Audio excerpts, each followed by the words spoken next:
Mesdames et messieurs, bonsoir. Bienvenue sur le premier journal télévisé 100% environnement sur Planète Terre à Terre TV.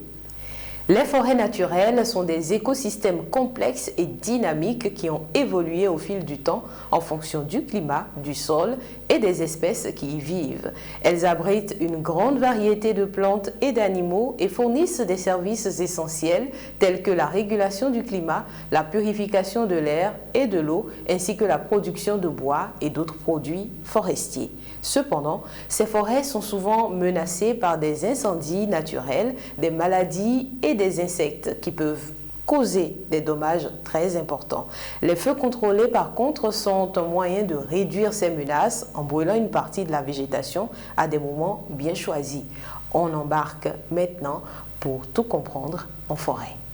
Dans une forêt, il y a des animaux forcément, que ce soit des macros, des micros, de grands gibiers, de petits gibiers. Le plus souvent, les forêts naturelles sont traversées par un cours d'eau. Le système racinaire des arbres permet de fixer le sol, de garder le sol, d'éviter l'érosion.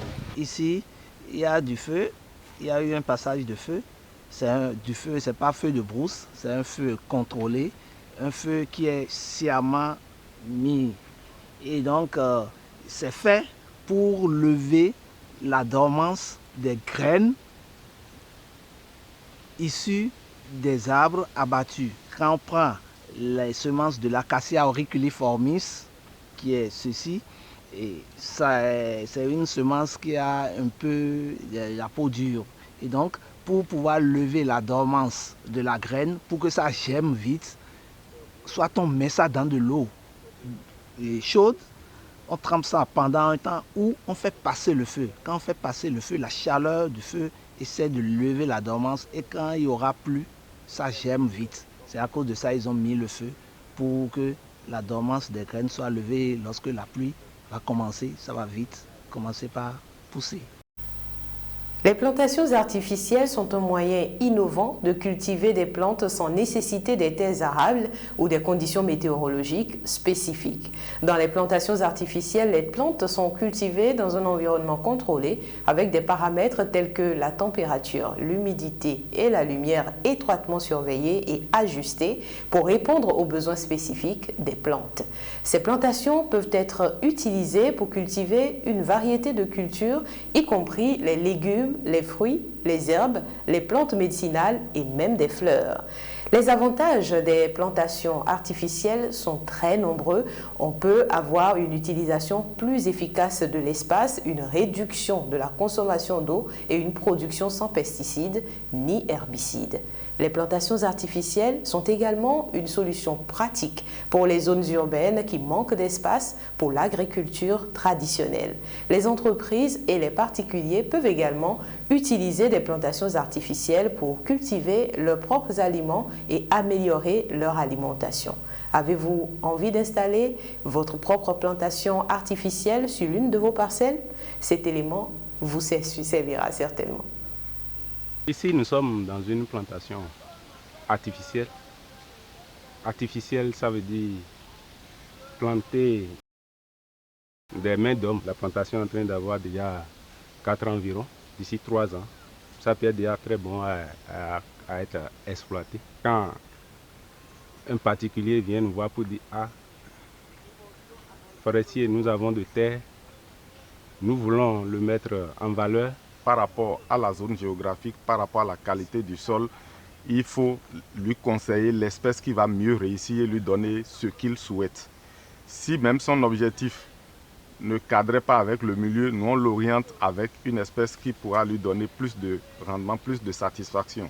Il y a différentes opérations que nous faisons, qui est le piquetage, c'est-à-dire qu'il faut aligner des piquets sur lesquels on va mettre les plants après pour que tout soit droit, comme si ils étaient en rang. La trouaison, on creuse les trous pour mettre les plants et après on fait la mise en terre, qui est la plantation même. Et après la plantation, on commence par suivre la croissance des plants sur la parcelle. Et cette croissance-là a des étapes. Et toutes ces étapes jusqu'à ce que l'arbre ou bien les plants aient un âge où on peut les exploiter. Nous appelons ça des opérations sylvicoles. Et les opérations sylvicoles dépendent de l'objectif de celui qui veut installer sa plantation. Cette plantation privée, comme on le disait, vous allez constater, c'est une plantation monospécifique. C'est pour ça qu'on disait que c'est une plantation artificielle. Monospécifique, ça veut dire que c'est une seule espèce qu'on a plantée sur cette parcelle. Ceci pourrait vous étonner. Tout comme les humains, il arrive que la forêt ait une plaie ou des plaies. Retrouvons à nouveau le capitaine Arnaud Orecan, conservateur des eaux et forêts, pour découvrir comment soigner les plaies de la forêt. Une plaie au niveau d'une forêt, je dis plaie entre griffes, et au niveau d'une forêt, c'est ce que nous appelons dans le jargon forestier une trouée. Une trouée, c'est qu'à l'intérieur d'une forêt qui est normalement fermée, pendant que vous cheminez, vous tombez dans une zone qui est clairsemée comme ceci, une zone qui est vide, et du ciel directement, vous avez le soleil qui vous tape la tête. Et quand c'est comme ça, nous, on appelle ça une trouée, et cette trouée n'est pas bonne pour la forêt. Donc il faut corriger cela.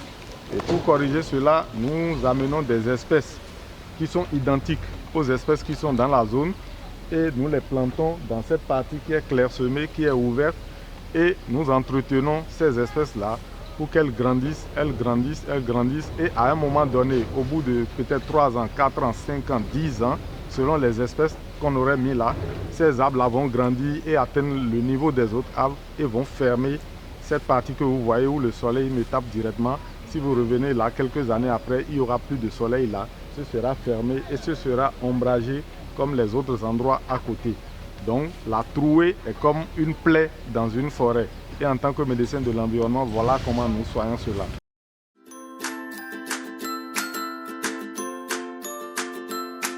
« 100% Terre » vous fait découvrir les merveilles de la nature pour le bien-être de la peau et des cheveux.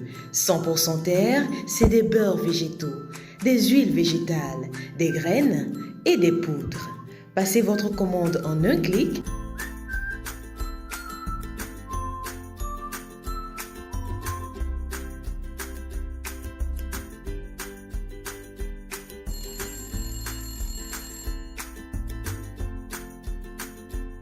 100% Terre, le bonheur est dans la nature.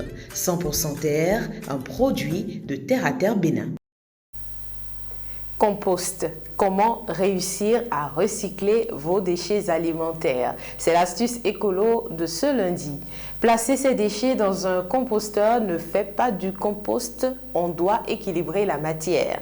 Donc, les déchets verts ou humides doivent être équilibrés avec des matières brunes comme des feuilles sèches ou du broyat.